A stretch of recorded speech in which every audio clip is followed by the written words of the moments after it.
Hello, this is Mike. In this video, I shall demonstrate a way on using Excel Indirect Function to find the last value in a row.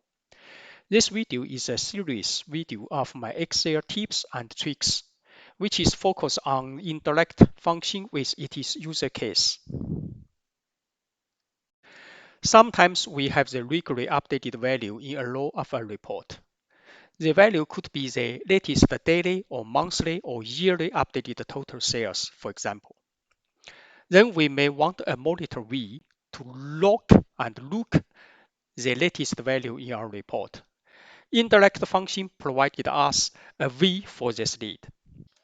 In the example of use case 3, we have sales updated since July till September.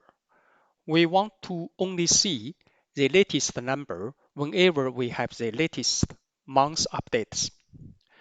Let's create the formula equal to indirect left bracket double quotes row 40 open to any column in row 40.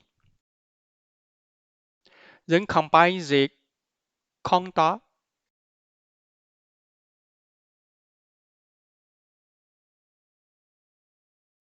ranger in row 40 only. Choose R1 C1 style. Press enter button. We see the value 109 as the latest update.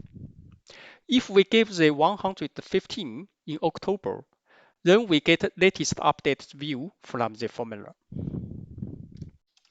In next video, I shall introduce a user case by using indirect function to generate a drop-down list with a ranger.